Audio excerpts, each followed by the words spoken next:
Bien-aimés dans les Seigneurs, Shalom, je vous salue par les beaux et précieux noms de notre Seigneur Jésus-Christ. Et je rends grâce à Dieu pour ce matin qu'il nous a donné d'être dans sa présence, d'être dans ce groupe que nous appelons The Men of God, dans lequel nous nous édifions, nous partageons la parole de Dieu et nous nous encourageons dans la foi.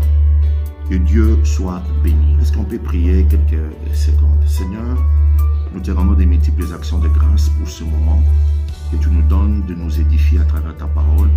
Nous prions que tu nous fortifies et que tu nous fasses du bien dans le nom puissant de Jésus-Christ, notre Seigneur et Sauveur. Amen.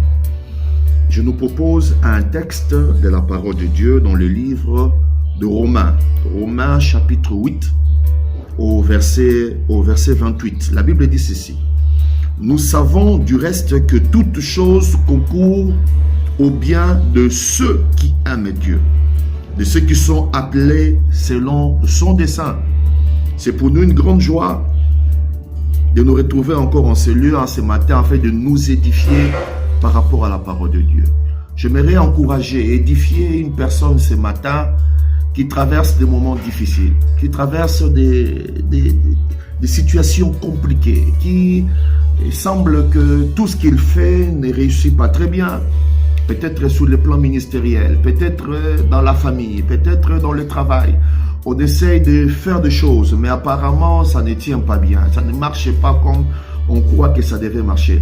Et on se pose des questions. Est-ce que nous sommes réellement sur la voie de Dieu? Est-ce que Dieu nous aime? J'ai rencontré quelqu'un qui m'a dit, si réellement Dieu m'aimait, je n'allais pas vivre ces calamités, je n'allais pas vivre cette situation. Si vraiment Dieu aimait ces pays, est-ce que ces pays allaient vivre ce qu'il est en train de vivre?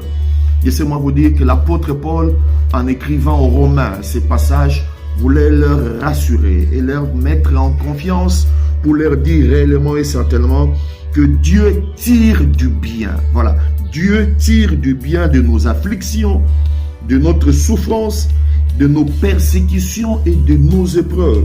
C'est-à-dire que malgré les problèmes, malgré les difficultés, Dieu a un plan, Dieu sait ce qu'il fait et Dieu sait que malgré la souffrance, malgré les problèmes, malgré les difficultés, cela pourra tourner à notre avantage. Et je prie le Seigneur que la souffrance, que les difficultés, que les problèmes que tu traverses tournent à ton avantage. Là, je prends l'exemple de notre frère Joseph, dans la parole de Dieu, qui a souffert, qui a vu sa vie être déchirée en un clin d'œil. Ses frères l'ont vendu. Il est allé à la maison de Potiphar. Les choses semblaient s'améliorer. Mais après un temps, la situation devenait encore plus difficile. Il se retrouve en prison. Les gens avec qui il avait entretenu des bonnes relations l'ont oublié. Et il s'était dit que c'est fini.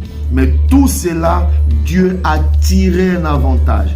Dieu a tiré du bien dans cette souffrance pour l'amener à un niveau de gloire. Pour l'amener à un niveau où lui-même ne pouvait pas s'attendre. Frère, quelqu'un m'a dit, si Dieu avait montré à Joseph les chemins qu'il allait traverser, les chemins qu'il avait tracés pour lui, pour atteindre le niveau d'être premier ministre en Égypte, peut-être Joseph n'allait pas accepter cela avant. Voilà pourquoi Dieu nous amène parfois sur des chemins, parfois sur des sentiers difficiles, mais il a un plan. Il a un objectif. Il veut tirer gloire. Il veut tirer du bien qui se trouve dans des moments de souffrance que nous sommes en train de traverser.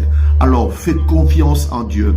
En ce matin, en cette journée, confie-toi en l'Éternel. Recommande ton sort entre les mains de l'Éternel. Car lui-même sait, malgré que les enfants n'ont pas encore ce qu'ils ont eu, qu'ils devaient avoir, malgré ce que tu attends n'est pas encore arrivé, malgré les promesses que les hommes t'ont faites n'ont pas encore réalisées, attends-toi à la main de Dieu, car la souffrance que tu vis, les difficultés que tu peux vivre sur le plan physique ou sur le plan émotionnel ne sont pas pour t'amener à la mort, mais sont pour ton avantage. Que Dieu nous bénisse et je nous souhaite à tous une bonne journée au nom de Jésus-Christ. Amen. Bye.